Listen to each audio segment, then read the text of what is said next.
Amen. Je suis content. Moi, j'ai un ami qui vient prêcher ce matin. C'est cool. Faites une de longue distance. Il est quasiment arrivé en retard, puis il reste à côté.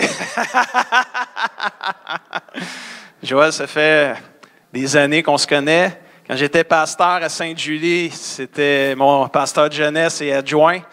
Et on a fait ça pendant 6 ans avec Anna et Joël.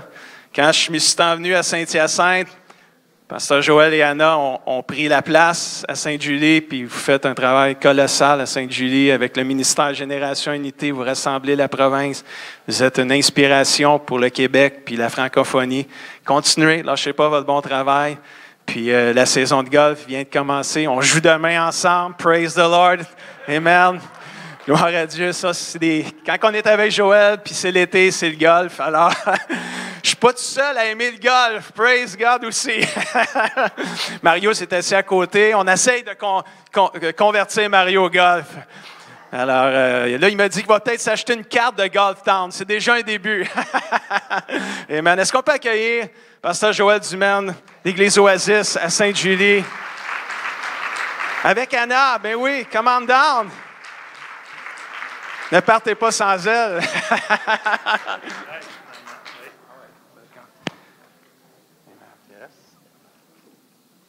En réalité, c'est un welcome home pour Joël et Anna qui sont d'ici, sont grandis ici dans l'Église ici depuis de plusieurs années pour Anna et la naissance à Joël quasiment. Là. Alors, sa naissance, tu étais 3 ans avant, tu étais à 3 ans, mais tu es 8-10, mais regarde, vous êtes ici, là, puis on est content que vous soyez là. Puis que le Seigneur vous bénisse, prêche-nous la parole.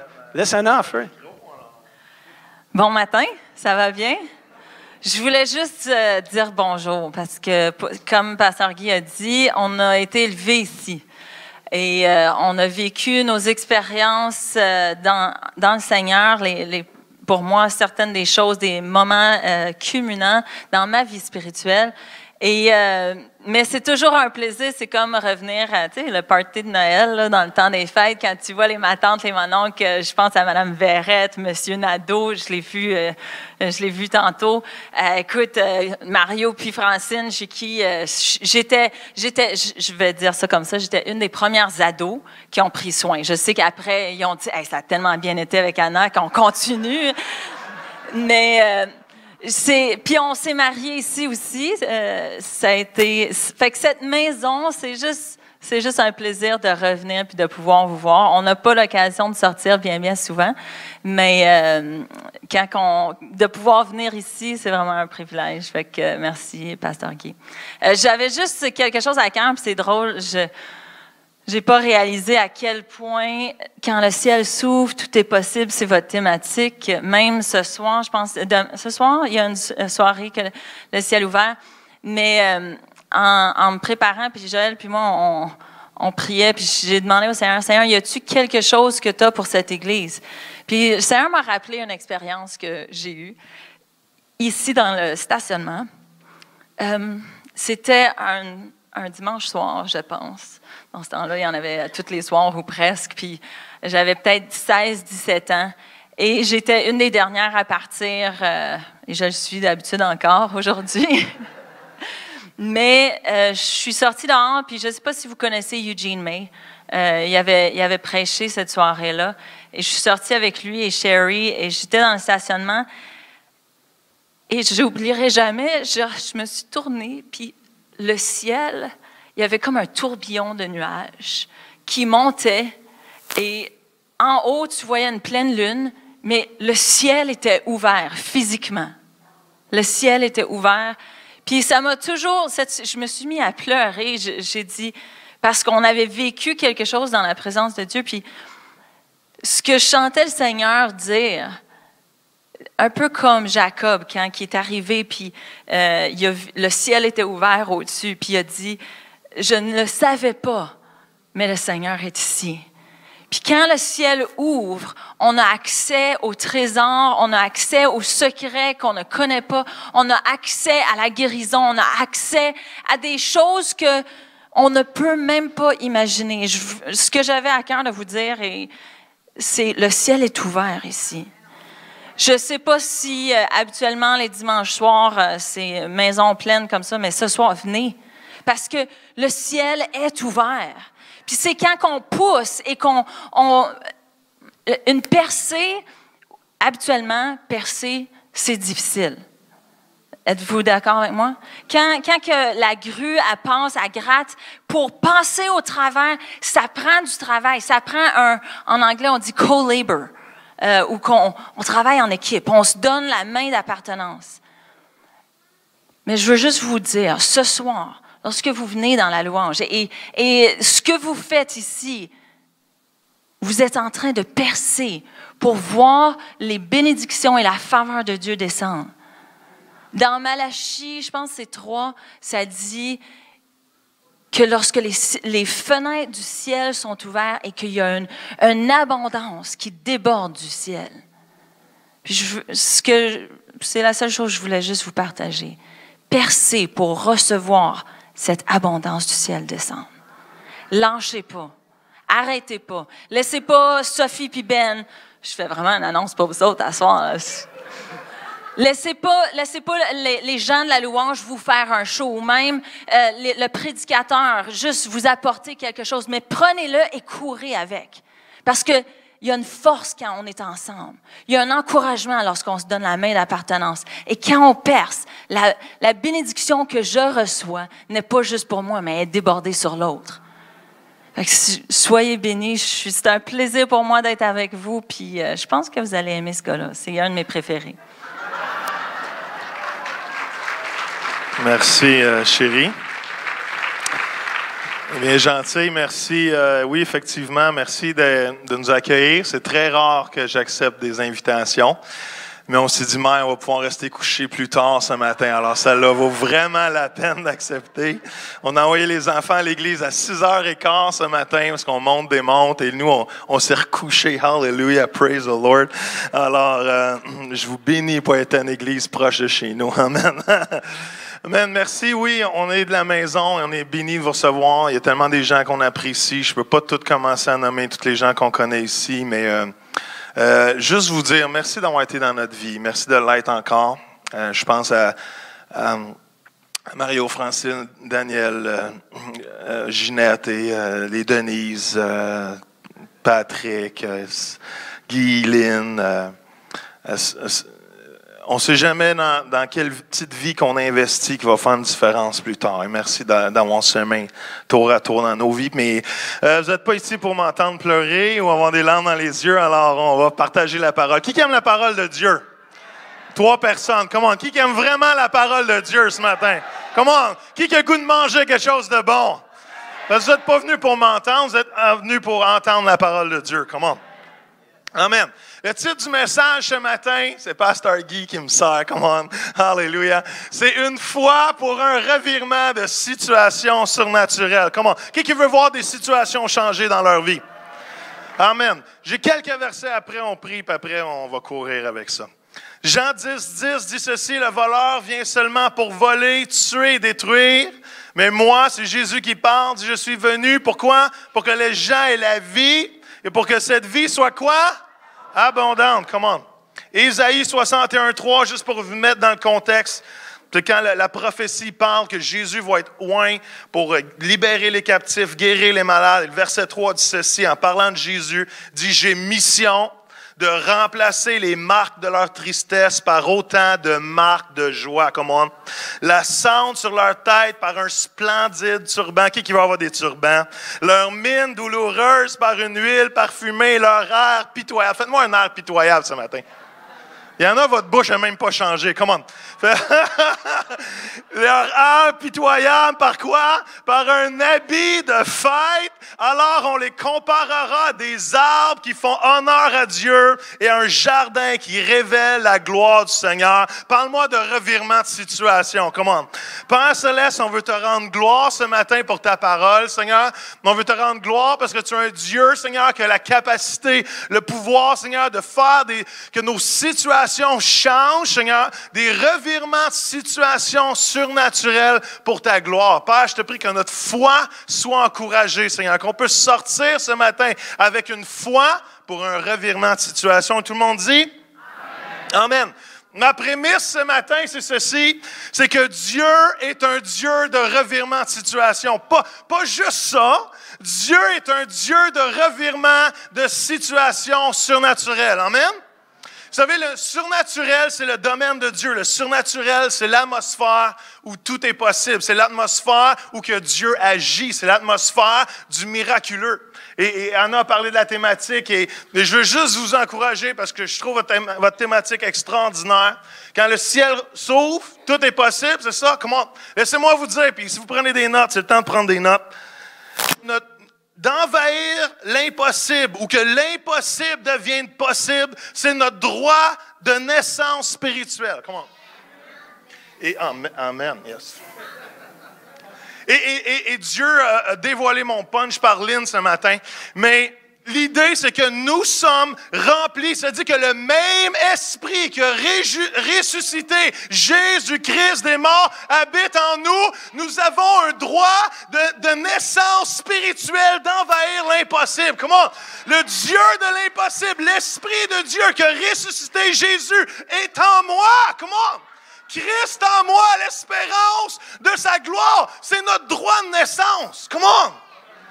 Laissez-moi vous dire ceci, c'est pas normal pour un chrétien de pas avoir l'appétit pour l'impossible. C'est pas normal.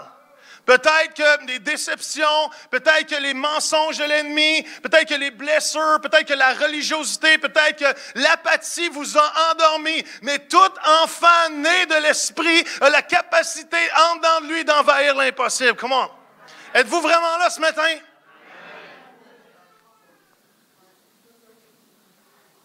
Et on doit avoir cette soif et cette anticipation. Tu sais, des fois, quand quelque chose de difficile nous arrive, quand il y a des situations difficiles qui se présentent dans nos vies, on peut avoir tendance à se décourager. Au contraire, ça devrait être un moment où on anticipe qu'est-ce que Dieu va faire dans cette situation impossible. Et je crois que le surnaturel, c'est l'endroit où il y a des situations impossibles changent de côté, parce que Dieu veut changer les choses en notre faveur. Amen. Si on regarde la parole de Dieu, il y a plein d'histoires de revirement de situation. Il y en a plein. Ma préférée, une de mes préférées, c'est Shadrach, Meshach et il y a bien des Legos. Est-ce que vous connaissez il y a bien des Legos? Et Shadrach, Meshach, il y a bien des Legos. Vous connaissez leur histoire. C'est des amis à Daniel. Et ils sont... Vous l'amenez la comprendre, c'est bon. Et ils sont mis, et ça dit que Nebuchadnezzar, il y a une idée qui passe par la tête. Ses amis disent, pourquoi tu ne te ferais pas? C'est le fun d'avoir Guy à côté de moi. On pourrait prêcher à deux. Pourquoi tu ne te ferais pas une statue à ton image et tout le monde, au son des instruments, ils vont se plier, ils vont se mettre à genoux puis ils vont t'adorer. Et Nebuchadnezzar, ouais, c'est une bonne idée. Alors, quand ils ont construit ça, ça dit qu'ils ont mis tout le peuple. Et Shadrach, Meshach, il y a bien des Legos, ils ont dit non, nous, on ne fera pas ça. Et au moment que la trompette sonne, tout le monde s'est mis à genoux, excepté nos 3 Israélites qui ont dit non! Tout le monde se penchait. Et comme dans le monde, il y a toujours quelqu'un pour te stouler. Et ça dit, as-tu vu les petits 3 Israélites ne se sont pas penchés devant ta statue? Il faudrait les mettre dans la fournaise. Ouais, c'est une bonne idée. Nebuchadnezzar avait toujours des bonnes idées par les autres. Et ça dit qu'ils ont mis, et même, ça dit, est-ce qu'ils ont même donné une dernière chance? Est-ce que vous voulez, ils avaient une dernière chance de vous mettre à genoux puis d'adorer ma statue? Et même les jeunes garçons ont dit, non, jamais, même si on mourrait, on sait que Dieu va prendre soin de nous. Comment? Et ça dit qu'ils ont mis dans la fournaise ardente, ils commencent à brûler. Nebuchadnezzar était tout heureux, mais il y a une 4e personne qui s'est présentée. Comment? Que ce soit un ange, que ce soit Jésus lui-même. Et Nebuchadnezzar dit, comment ça qu'ils ne brûlent pas? Comment ça qu'il y a un 4e homme avec eux? Et Nebuchadnezzar, un autre brillante, il dit, on va chauffer la fournaise 7 fois, c'est sûr qu'ils vont brûler. Et ça n'a pas marché. Et Nebuchadnezzar a une autre bonne idée. Il dit, hey, sortez donc de là. Et ça dit que les 3 sont sortis, ils ne sentaient même pas la fumée, comment? Et Nebuchadnezzar est arrivé, c'est qu'il a dit, je réalise que votre Dieu, c'est le vrai Dieu. Et à partir de maintenant, tout mon peuple va adorer votre Dieu. Comment? Parle-moi d'un revirement de situation. Comment? De passer de la fournaise, d'être chauffé cette fois, à que mon peuple va adorer mon Dieu. Le peuple de Nebuchadnezzar, les Babyloniens vont adorer le roi des rois, le Seigneur des seigneurs. Comment? Parle-moi de revirement de situation. Et je veux vous encourager ce matin. Je veux vous bâtir dans la foi. Comment d'anticiper que Dieu peut changer vos circonstances pour sa gloire? Parce qu'il n'y a aucune situation trop difficile pour Dieu. Peut-être c'est vous qui avez besoin d'un changement de situation ce matin. Peut-être c'est vous qui avez besoin d'un revirement de situation. Peut-être vous dites ce matin, moi j'ai besoin d'un revirement de situation dans ma vie. Peut-être votre vie est difficile présentement. Peut-être elle est négative. Peut-être elle est dépressive. Peut-être vous ne savez plus ce que Dieu veut faire avec votre vie. Mais ce matin, je crois que c'est votre matin pour un revirement de situation. Peut-être c'est votre vie spirituelle qui a besoin d'un revirement de situation ce matin. Peut-être vous dites, j'entends plus Dieu. Peut-être que me semble je suis loin de Dieu. Il me semble que peut-être vous sentez que votre vie spirituelle n'avance pas. Comment? Ce matin, je crois que c'est un temps pour un revirement de situation pour votre vie spirituelle. Peut-être c'est votre couple. Peut-être c'est vos relations, peut-être c'est un enfant, peut-être c'est un père, une mère qui se sont éloignés de Dieu et ont besoin, il y a besoin d'un revirement de situation dans cette famille-là, dans vos vies. Peut-être qu'il y a de la chicane, peut-être qu'il y a de l'anxiété dans vos relations. Ce matin, c'est un matin que Dieu peut revirer cette situation. Ça peut être votre santé, ça peut être vos finances, ça peut être votre travail, ça peut être votre emploi. Peut-être que vous êtes propriétaire d'une compagnie, vous avez besoin d'un revirement de situation ce matin. Je crois que c'est le bon matin pour être à l'église. Comment? Êtes-vous là ce matin? Je crois que c'est un bon matin parce que Dieu est un Dieu de revirement de situation. Et 3 choses, all right? 3 pensées, je vais aller rapidement, mais 3 pensées pour croire dans un revirement de situation surnaturel. La première chose, c'est que la foi pour un revirement de situation découle d'un esprit ou d'une attitude différent. Je vais vous lire un texte et après je vais vous le mettre dans le contexte. Right? Nombre 14 dit ceci, c'est l'histoire de Caleb.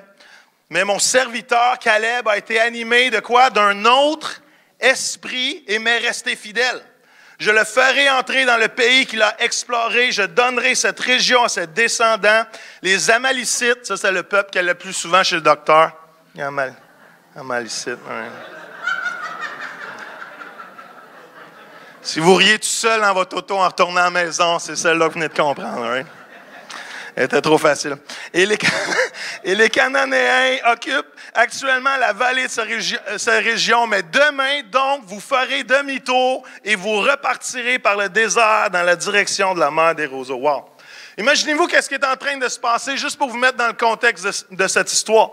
C'est que les 12 espions sont envoyés pour aller espionner le pays de Canaan. Ils sont au pied du Jourdain. Ils sont prêts à rentrer dans leur pays promis. Ça fait seulement quelques jours qu'ils sont sortis. Ils sont prêts déjà de rentrer dans leur destinée. Mais les 12 espions reviennent et il y en a 10 sur 12 qui ont un rapport négatif. Il y en a 10 qui voient les géants plus que les fruits qui sont gros comme ça. Et ça dit même qu'ils étaient prêts à faire la rébellion. Ils étaient prêts à retourner en Égypte en disant on était bien mieux sous le joug que rencontrer des géants et être tués. Et il y en a 2 qui ont un rapport positif qui sont Josué et Caleb.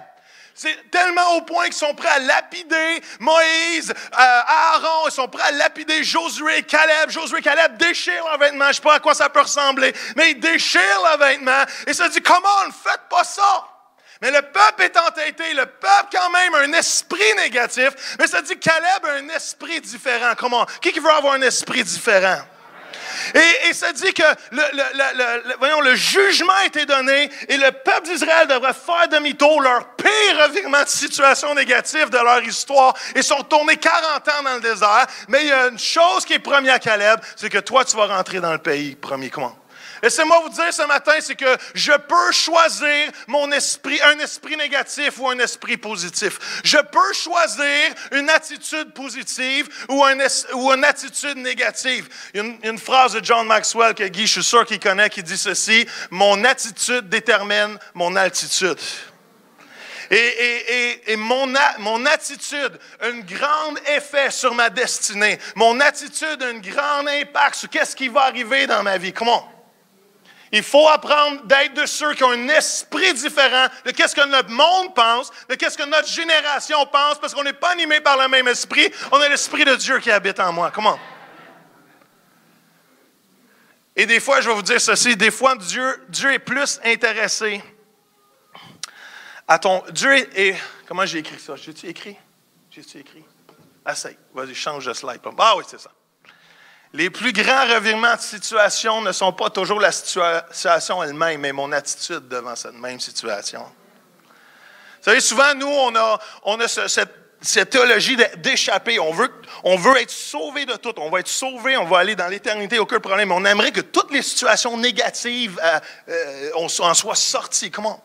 Des fois, le plus grand revirement de situation, c'est ton cœur, parce que Dieu s'intéresse plus à ton cœur et à changer ton cœur qu'à enlever les situations négatives qui sont autour de toi. Et quand ton cœur change, le revirement de situation nécessaire pour ton miracle se passe. Comment? Alors, Dieu est plus intéressé à ton cœur, parce que Dieu aime les cœurs. Alors, la question qu'il faut apprendre à se poser, et si vous prenez des notes, écrivez-la. La question qu'il faut apprendre à se poser dans la vie, je prie que vous ayez cette alerte intérieure qui s'installe, c'est de vous poser la question, suis-je dans l'esprit? Les mots qui sortent de ma bouche, sont-ils dans l'esprit ou sont dans la critique, le chiolage et la négativité? Les actions que je porte, que je prends, sont-ils dans l'esprit ou sont dans l'impuissance, dans la victimisation, dans la chair? Il faut apprendre à découvrir cette question interne. Qu'est-ce que je suis en train de faire? C'est-tu dans l'esprit ou c'est dans la chair? C'est-tu dans la peur ou c'est poussé par l'Esprit de Dieu? Et à chaque fois que je suis capable de me surprendre, je suis capable de changer mon attitude pour marcher selon l'Esprit de Dieu. Êtes-vous là? Et vous allez me dire, mais Joël, comment je fais pour marcher selon l'Esprit? C'est simple, apprends les fruits de l'Esprit. Wow, grosse révélation matin. Si vous voulez savoir si vous marchez selon l'Esprit, apprenez les fruits de l'Esprit, parce que les fruits de l'Esprit sont qu'est-ce qui ressort de nos vies quand on marche dans l'Esprit. Je n'ai pas écrit le verset, mais c'est Galates 5, 22, certainement, vous le savez. Ça dit, car l'Esprit de Dieu produit en nous bien autre chose. Et juste avant, ça liste tous les fruits de la chair. Le fruit de l'Esprit, c'est l'amour. Je vais vous le mettre différemment. Quand il n'y a pas de l'amour qui sort de ma vie, je ne suis pas dans l'Esprit. Quand il n'y a pas de joie qui sort de ma vie, je ne suis pas dans l'Esprit. Quand il n'y a pas de paix, je ne suis pas dans l'Esprit. Quand il n'y a pas de patience, je ne suis pas dans l'Esprit. Quand il n'y a pas de bon caractère, je ne suis pas dans l'Esprit.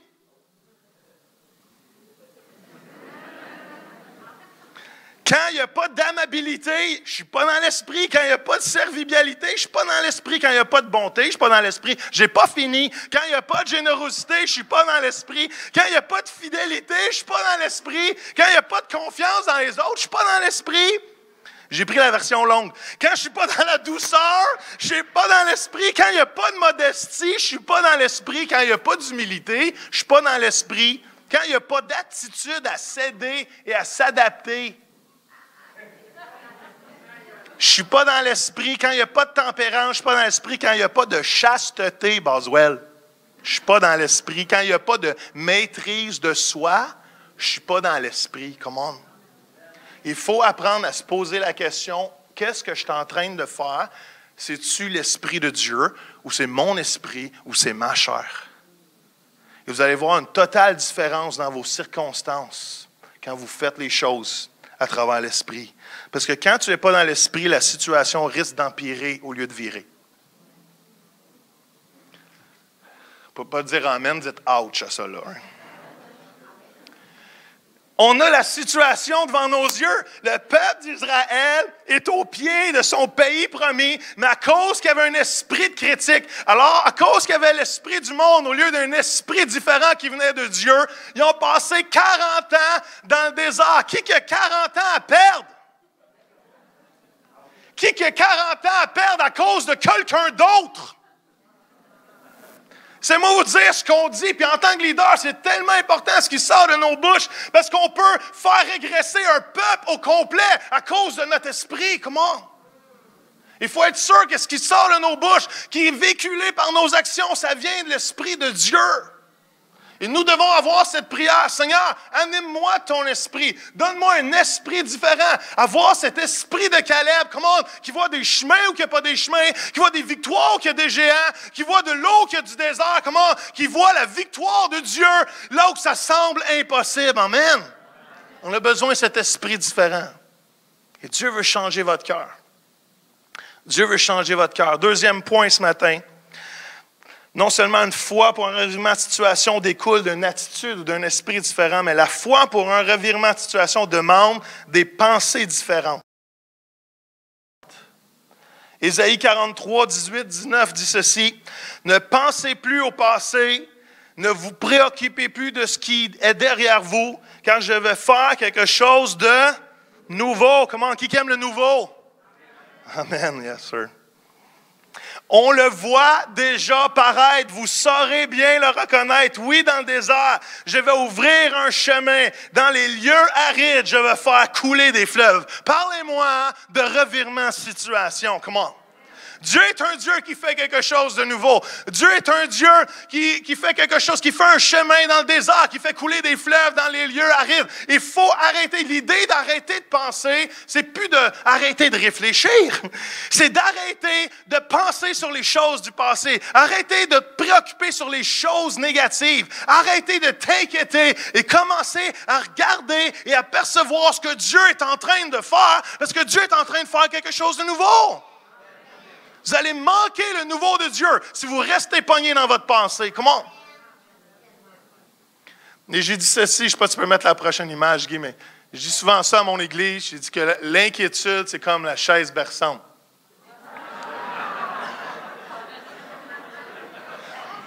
Est-ce qu'il y en a qui ont des chaises berçantes chez eux? Personne n'a des chaises berçantes chez eux. Comment? Une personne. Hallelujah, je vois ta main. Hallelujah. 2 personnes. Vous êtes gênés d'avoir des chaises berçantes. Qu'est-ce qui se passe? On n'a pas reçu un esprit de timidité. Comment? Et l'inquiétude, c'est comme la chaise berçante. Tu dépenses beaucoup d'énergie, mais tu ne fais pas beaucoup de distance.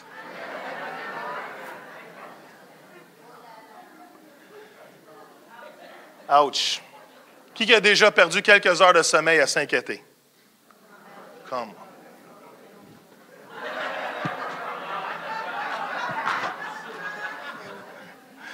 Qui a déjà perdu quelques heures, même quelques nuits de sommeil à s'inquiéter? Comment levez la main? Comment? Les autres, vous savez où vont les menteurs?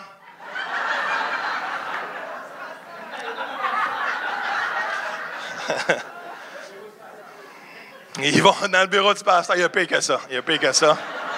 Guy est très gentil. Il faut arrêter de s'inquiéter. Vous savez, j'ai une bonne nouvelle pour vous. Est-ce que vous pouvez applaudissez votre voisin? J'ai une bonne nouvelle pour vous. Applaudissez votre voisin. Bonne nouvelle.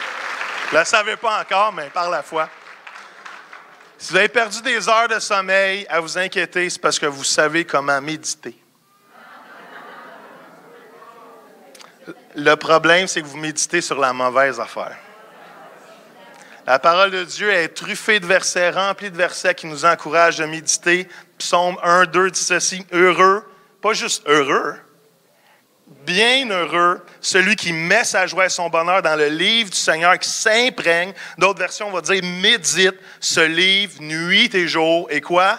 Jour et nuit. La version Darby du Psaume 104 va dire que ma méditation lui soit agréable. Moi, je me réjouirai en l'Éternel. Comment? Mais au lieu de méditer sur le négatif, au lieu de s'inventer les pires scénarios, pourquoi qu'on méditerait pas sur la parole de Dieu et sur les promesses de Dieu qui m'encouragent et les histoires de revirement de situation dans les Écritures pour me laisser bâtir par ce que Dieu dit? Comment? Laissez-moi vous donner un truc, all right? Laissez-moi vous donner un truc. Est-ce que vous voulez un truc?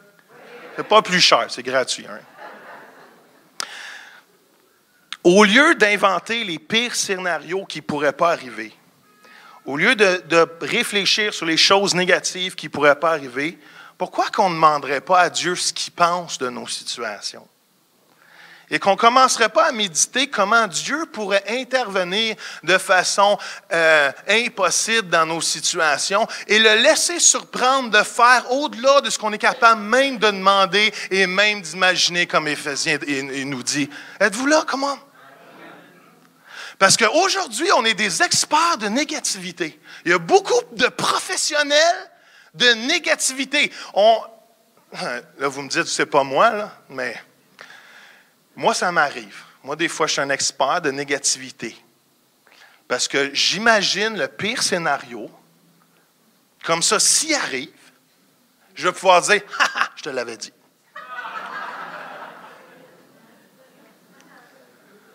Il y a juste moi qui fais ça? Non, ouais, il me semblait aussi. Aujourd'hui, on est des experts de négativité. Pourquoi? Parce que on va imaginer la pire situation comme ça, elle arrive, on va avoir l'air des professionnels d'avoir vu la négativité. Come on! Mais, side note, mais je ris tout le temps quand quelqu'un vient me voir à l'église, il me dit, Joël, tu devrais faire un message sur les lunes rouges.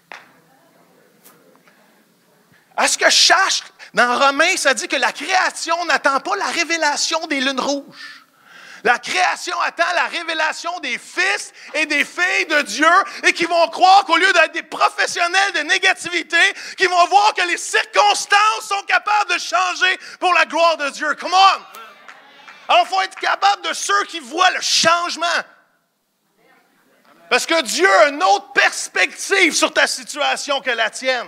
Dieu a une autre perspective sur ton couple. Dieu a une autre perspective sur ton enfant qui est parti de la maison et qui suit peu Dieu. Dieu a une perspective de revirement, de situation sur chacune des choses que tu vis. Comment? Alors, les experts de négativité, soyez touchés par Jésus ce matin. Comment? Et devenez des experts de revirement de situation, que quand quelque chose d'impossible arrive, ça vous excite le poil des jambes. Pas de poil. Je vais arrêter là. Parce que Dieu agit. Dieu agit si on le laisse agir. Qui est d'accord avec ça ce matin? Et mon épouse, j'honore mon épouse. Pour moi, c'est une femme de foi, c'est une femme extraordinaire. Et quand on était leader jeunesse avec Guy, on devait conduire les autobus scolaires pour subvenir à nos besoins aussi. Et mon épouse a appris à conduire les autobus. Et sa run d'autobus, je ne sais pas si j'utilise ce mot-là en anglais, son circuit, son circuit d'autobus, c'était un des pires circuits dans la ville de Saint-Hyacinthe. Même, il y avait 2 chauffeurs qui étaient partis en burn-out avant qu'elle prenne ce circuit-là. Et mon épouse commençait déjà à être tannée après quelques jours.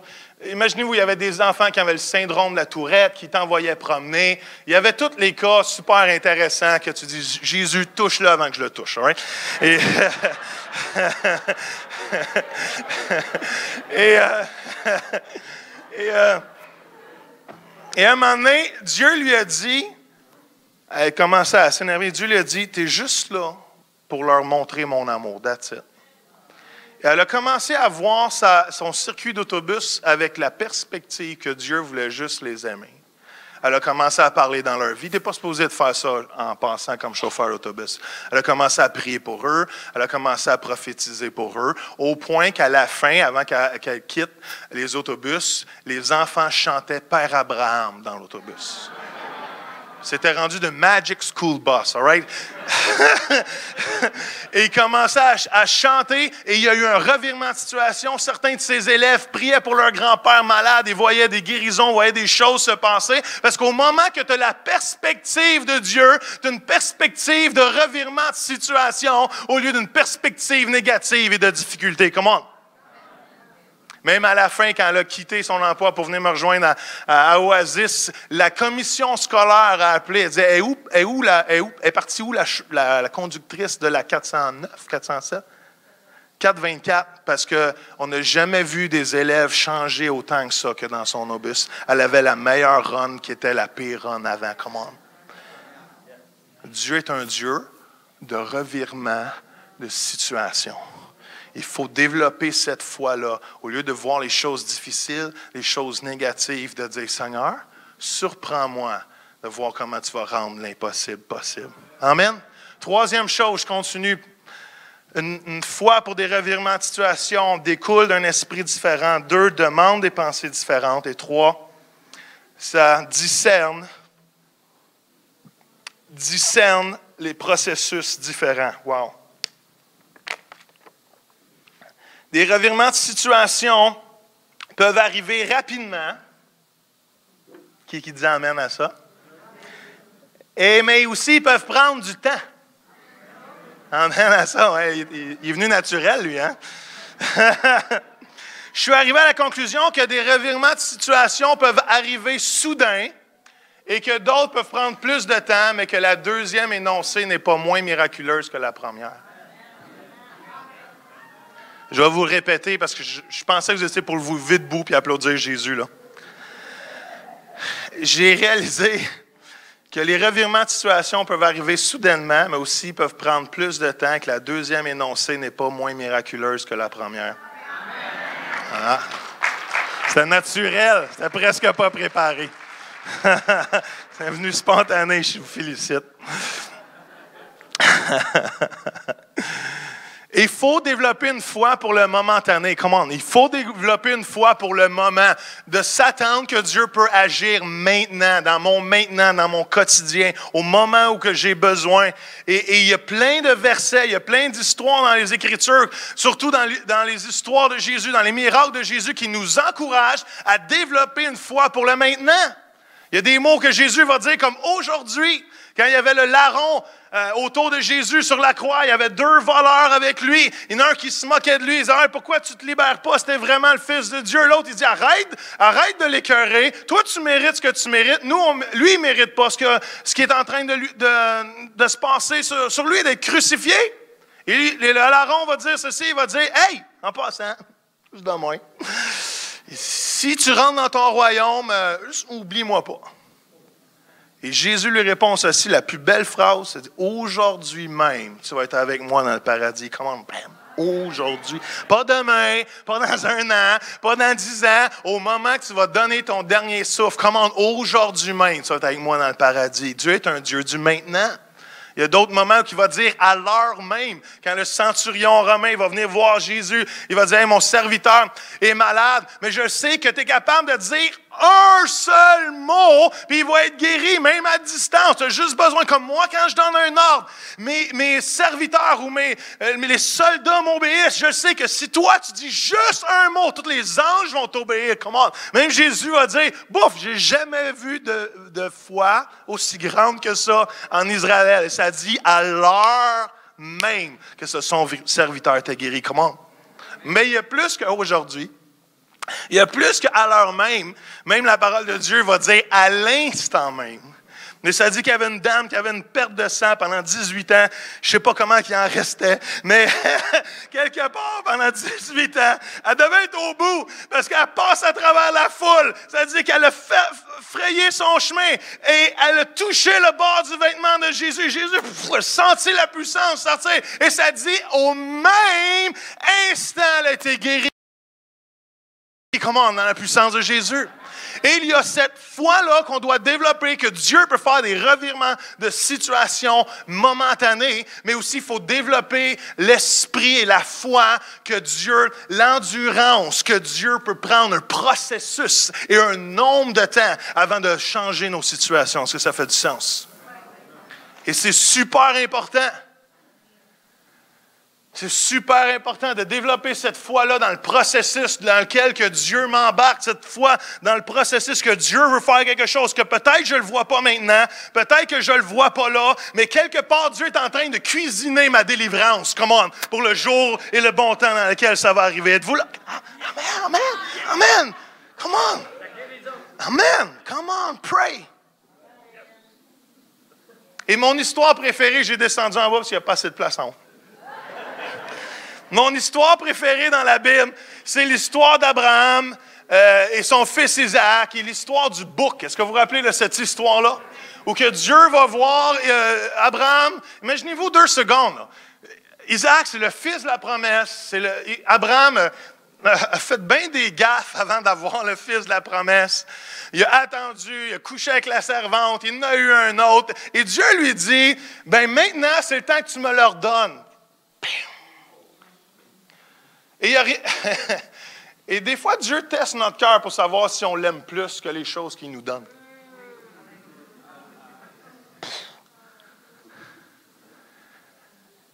Et d'un autre côté, il y a cette agonie qui se passait. Et de l'autre côté de la montagne, il y a un bouc. Il y a un bouc. Pas un livre, là, en anglais, un bouc. La gang d'anglophones. Saint-Hyacinthe, la ville la plus anglophone au Québec. Hein? Il y a un bouc, il y a une chèvre, il y a un petit bouc. Et Dieu tape sur l'épaule du bouc. Il dit, bouc! Il dit, ça te tente-tu d'être dans la Bible? Et qui répondrait à ça? Non, même un bouc est capable de dire oui à Dieu pour être dans la Bible. Comment? Et de l'autre, et Dieu dit, OK, all right, la seule chose que tu as à faire pour être dans la Bible, c'est de monter sa montagne. Le bouc est tout content, il est tout excité, il va être dans la Bible. Puis de l'autre côté de la montagne, c'est l'agonie. De l'autre montée de la montagne, c'est la prière, c'est l'intercession, c'est le doute. C'est Abraham qui dit, Dieu, comment tu peux me demander de sacrifier mon fils alors que c'est le fils de la promesse, alors que ton peuple va être béni à travers Isaac? Pourquoi tu me demanderais ça? Et la tristesse commence à s'installer, les questions commencent à se poser. Et de l'autre côté de la montagne, il y a un bouc qui chante.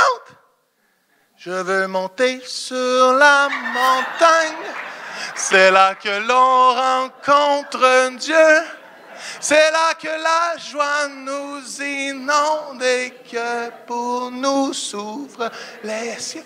Et de l'autre côté de la montagne, c'est l'agonie, c'est les nuages, c'est les éclairs, c'est la tristesse, c'est Dieu. Même Isaac s'est dit, comment ça va se passer? Qu'est-ce qui va se passer pour que moi, je me laisse sacrifier?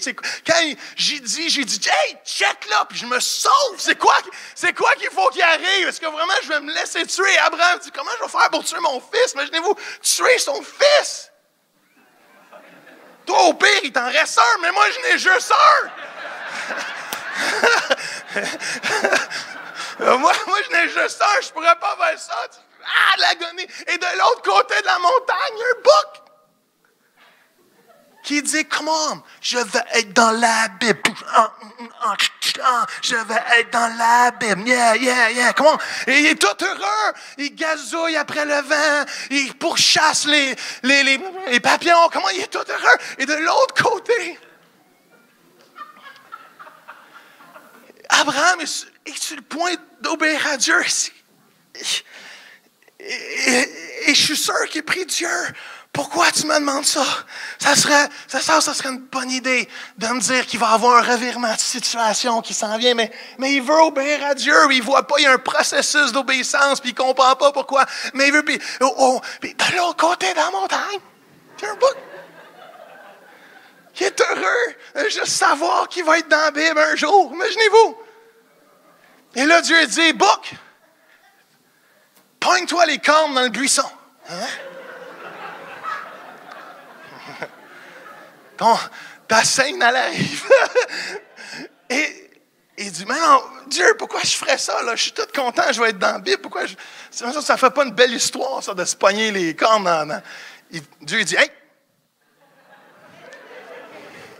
Tu veux-tu être dans la Bible? Mais si tu veux être dans la Bible, pogne-toi les cornes dans le buisson. All right.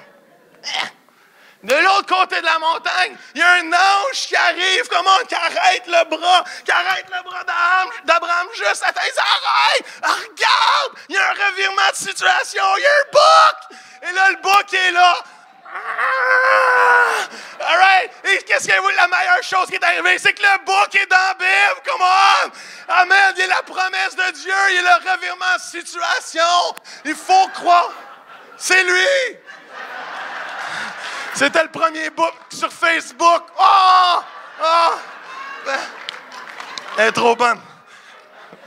Ça, c'est à tweeter quelque part, hein?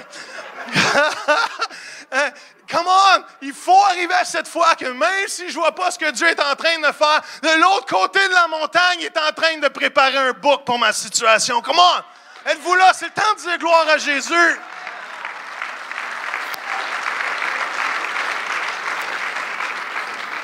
Et encore un peu de temps. J'ai vu tellement de chrétiens ne pas se rendre à la victoire.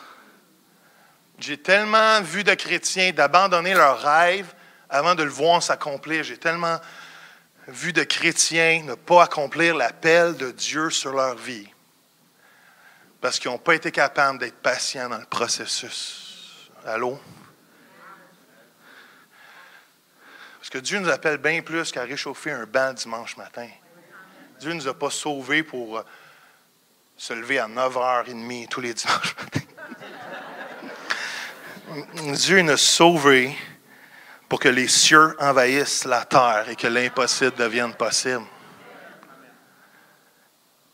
Mais il faut apprendre à être patient dans le processus. Vous connaissez tous Joseph? Joseph qui a une famille dysfonctionnelle. Parce que monsieur s'habille du beau linge chez Winners, il ne se fait pas aimer. Et ça dit qu'il y a un rêve, il y a une vision, il y a quelque chose, il en parle à ses frères, et ses frères lui répondent avec l'amour inconditionnel et le mettent dans un pit. Et ça dit qu'il laisse là, qu'il vende, et en plus de ça, ben, il se retrouve chez Potiphar, la femme de Potiphar. Il y a une chanson pour ça, mais je ne la chanterai pas. Et elle le pourchasse pour les mauvaises raisons. Joseph s'enfuit sans son linge. Beaucoup d'histoires de nudité dans la Bible. Et ça dit qu'il se retrouve en prison. Et beau rêve. Merci Jésus pour ce rêve-là. Beau rêve. Il interprète les rêves de ses amis. Ses amis l'oublient là. Mais Joseph n'a jamais quitté le processus dans lequel Dieu l'avait mis. Jusqu'au point où que finalement la situation revire de bord et que ses frères, son père arrive, se plie à genoux, accomplissent le rêve que Dieu lui avait donné. Et je ne sais pas si je l'ai mis, mais dans Genèse 50, ça dit « Vous avez voulu me faire du mal, mais Dieu a voulu le changer en bien. » Comment? Parce qu'il voulait sauver un peuple à travers moi. Comment? Si Joseph débarque à Potiphar, l'histoire est finie. Si Joseph se frustre quand il reste en prison, au lieu de donner son meilleur dans le processus, comment? Laissez-moi vous dire que quand tu es dans le processus, tu pratiques pour le moment où Dieu va te mettre dans ta destinée. Comment? Alors, reste dans le processus, reste de ce que Dieu est en train de faire pour toi. Des fois, on commence avec passion, on commence avec rêve, on commence avec dynamisme. Et là, les moments, les circonstances difficiles arrivent et on veut tout lâcher, on veut quitter, on veut sauver. Pourtant, Dieu est clair, la Bible est claire. Dans ce monde, vous allez avoir du trouble. Si vous avez donné votre vie à Jésus en pensant que tout était pour aller bien, j'espère que vous avez gardé le reçu parce qu'allez faire vous rembourser.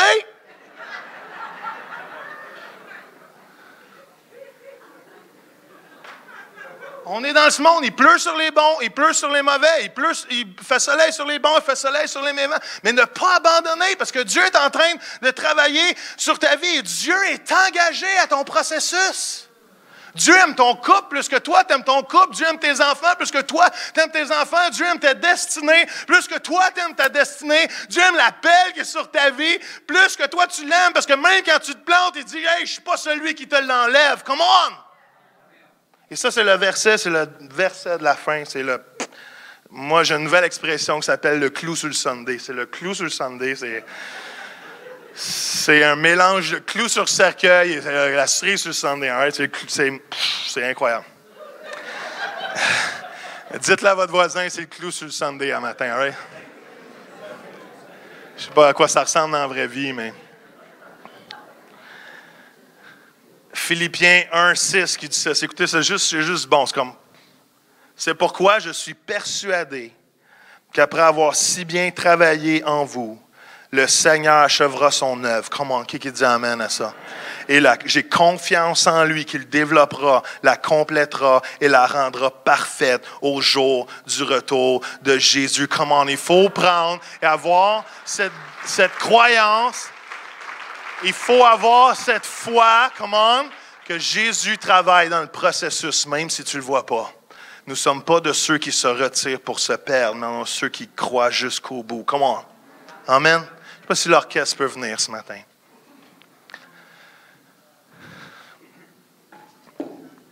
On peut juste fermer les yeux quelques instants, juste laisser la place au cœur de Dieu de se révéler ce matin.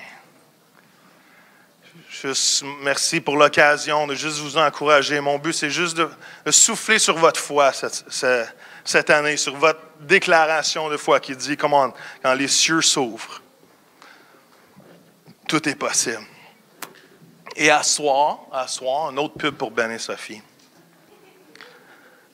Il y a un chant, je ne sais pas si vous le connaissez, mais il y a un nouveau chant qui vient de sortir en anglais, c'est « This is how I fight my battles ». En français, on le traduit à l'Église. Voilà comment je livre mes combats. Voilà comment je mène mes combats. Dans le processus combat, dans l'attente du revirement de situation, il y a des doutes. Et la façon dont je livre mon combat jusqu'à temps que le bouc se monte la face, c'est pas en chialant, c'est pas en me plaignant, c'est pas en me frustrant près de Dieu. C'est en livrant mes combats dans la louange. Qu'à soir, vous ne venez pas juste pour chanter des petits chants charmants sur un PowerPoint. Parce que tout le monde est capable de chanter des petits chants sur un PowerPoint. Vous venez pour faire un combat dans la louange. Parce que pendant que vous louez Dieu, comme l'armée, l'autre côté de la vallée est en train de s'auto-détruire. Comme dans l'histoire du roi Josaphat. Quand tu es en train de louer Dieu, même si tu as les deux pieds enchaînés comme Paul et Silas, Dieu envoie le tremblement de terre pour libérer tes chaînes et sauver les gens qui sont devant toi. Est-ce que vous me comprenez? This is how I fight my battles. Voilà comment je mène mes combats. Quand je m'inquiète, là, je donne le pouvoir à l'ennemi sur ma situation. Bang. Vous pouvez juste retenir ça, là, ça vaut 5$, c'est gratuit. Quand je m'inquiète, je suis en train de donner le pouvoir à l'ennemi de mon âme au lieu de focusser ce que Dieu est en train de faire. Et quand je me mets à combattre dans la louange, vous ne me voyez plus, mais ce n'est pas grave.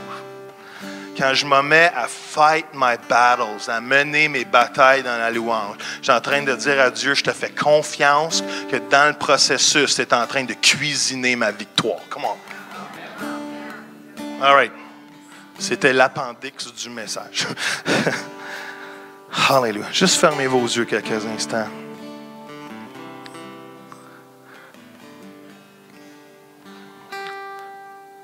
On a chanté ce matin, et c'est un chant qui ouvre toujours les cieux. Que le voile est déchiré, qu'à jamais je vais te glorifier. Je peux-tu vous encourager? Peut-être juste vous êtes en train d'être recueillis. Puis je veux juste donner l'occasion à certains d'avoir le plus grand revirement de situation de leur vie ce matin. Savez-vous c'est quoi le plus grand revirement de situation que cette planète a jamais porté? C'est Jésus mort et ressuscité à la croix pour chacun de nos vies. Ça, c'est le plus grand revirement de situation que cette planète a jamais porté. À partir de cette histoire, tous ceux qui vont croire en Jésus ont la vie éternelle. Comment? Tous ceux qui croient en Jésus pensent de mort à ressusciter, pensent de la mort à la vie, pensent d'être perdu à être retrouvé, pensent d'être orphelin à être enfant de Dieu. Comment? Et je ne peux pas être ici ce matin sans donner l'occasion à certains d'entre vous de peut-être pour la première fois de vivre ce revirement de situation et qu'au lieu que l'ennemi vienne détruire votre vie, que Jésus, le roi des rois, le Fils de Dieu, vous donne la vie en abondance, non seulement ici-bas, mais jusque dans l'éternité. Peut-être certains d'entre vous, vous êtes éloignés de la maison. La maison étant la maison de Dieu. Et vous êtes rappelés à sa maison ce matin. Peut-être vous êtes éloigné de Dieu, peut-être vous revenez à l'église pour la première fois en quelques mois, quelques semaines. Peut-être même vous êtes ici à tous les dimanches, mais vous vous sentez tellement éloigné de Dieu. Dieu vous dit, c'est le temps de revenir à la maison un matin. Vous allez pouvoir expérimenter le plus grand revirement de situation. J'aimerais ça que vous puissiez répéter cette prière avec moi, all right? Toute l'église peut se répéter cette prière en engagement envers Dieu ce matin. Seigneur, dites-le avec moi, Seigneur, je te donne ma vie. Je reviens à la maison. Pardonne-moi pour mes fautes. Pardonne-moi pour mes péchés. Effectue le plus grand revirement de situation dans ma vie ce matin. Je m'abandonne à toi. Amen. S'il y en a qui ont fait cette prière pour la première fois ce matin, juste levez la main. C'est va Amen, amen, amen. 3 mains, 4 mains, 5 mains, 6 mains, 7 mains, 8 mains, 9 mains, 10 mains, 11 mains, 12 mains. Comment est-ce qu'on peut applaudir Jésus ce matin? Come on. Seigneur, tu ravives nos vies, Seigneur, revire nos vies, Seigneur. Dans le nom de Jésus. Il me reste peu de temps, mais moi, j'ai besoin d'un revirement de situation. Je crois, peut-être qu'il y a quelques-uns, mais si on passerait un peu de temps pour sonder notre cœur, je pense que tout le monde, quelque part, on a besoin d'un revirement de situation. Peut-être votre vie personnelle, peut-être votre couple, peut-être vos relations, vos finances sont dans le rouge. Peut-être votre travail, peut-être ça va mal avec un co-ouvrier, peu importe la situation. Peut-être la maladie vous frappe. Vous avez besoin d'un revirement de situation. Peut-être la peine vous frappe. Comment? Mais Dieu donne un habit de fête. J'aime tellement ce verset-là que j'ai lu au début. Jésus dit, j'ai comme mission de changer vos marques de tristesse en autant de marques de joie. Comment? Jésus, il a comme mission. Qui est content de savoir que vous êtes la mission de Dieu un matin, gars? Puis tu es un bullseye pour l'amour de Dieu. Tu es une cible pour la joie de Dieu. Et autant les marques de tristesse, Dieu veut les changer en marques de joie. Comment? Et si ce matin, vous avez besoin d'un revirement de situation, faites juste vous lever debout à votre place. J'aimerais ça prier pour vous ce matin. Vous pouvez y réfléchir 2 secondes. Si besoin, peut-être ça peut être quelqu'un que vous connaissez. Je vous donne la permission de représenter quelqu'un que vous connaissez ce matin. Peut-être qu'il y a quelqu'un qui a besoin de Jésus ce matin. Levez-vous pour lui ce matin. Alléluia. Est-ce qu'on peut juste lever nos mains dans sa présence quelques instants? Alléluia, Jésus, God. Alléluia, Father. Comment juste prier à Jésus ce matin, quelques instants. Commencez à demander à Dieu qu'est-ce qu'il pense de vos situations. Comment? Commencez à demander à Dieu ce qu'il pense de votre situation ce matin, parce que Dieu a une révélation. Alléluia, pour chacun d'entre nous ce matin. Alléluia, Jésus. Dieu veut vous engager dans un processus pour voir sa gloire. Dieu veut vous engager dans un processus d'être excité de ce que Dieu va faire et comment il rend possible l'impossible, Seigneur. Alléluia. Seigneur, dans le nom de Jésus, je veux déclarer, alléluia, que nous marchons par la foi et que le même esprit qui a ressuscité Jésus-Christ des morts habite en nous, Seigneur, et que, Seigneur, que envahir l'impossible, c'est notre droit de naissance par l'Esprit de Dieu, Seigneur. Alléluia. Seigneur, on déclare, Seigneur, on parle à nos montagnes ce matin et on déclare avec foi, Seigneur, que tu changes et revires les situations pour ta gloire. Et Père, on met notre cœur devant toi en disant, change nos cœurs, change nos perspectives, change nos pensées. Donne-nous l'esprit du Dieu vivant, Seigneur. Seigneur, on veut être dans l'esprit, dans tout ce qu'on fait, Seigneur. Alors, adieu le professionnalisme de négativité dans le nom de Jésus, Seigneur. Et on marche selon l'esprit de Dieu. L'amour nous envahit, la grâce nous envahit, la joie nous envahit. Come on.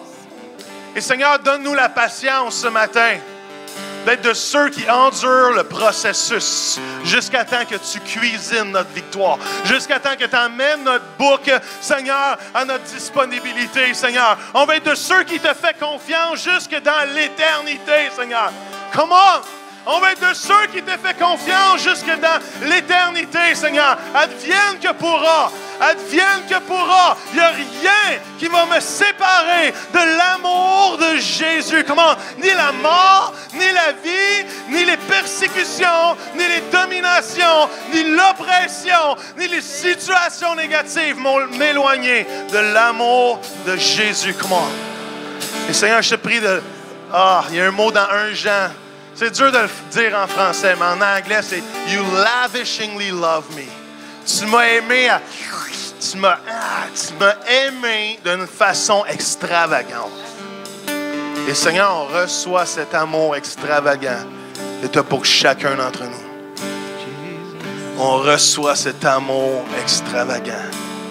Et Seigneur, on te dit, dites-le avec moi, Seigneur, je te fais confiance. Vous savez, le salut, c'est très simple, hein? Le salut, c'est seulement dire, Dieu, je te fais confiance. Peu importe ce qui arrive, je te fais confiance. Parce que tu es un Dieu de revirement de situation surnaturelle. Amen. Est-ce qu'on peut applaudir Jésus ce matin? Quand la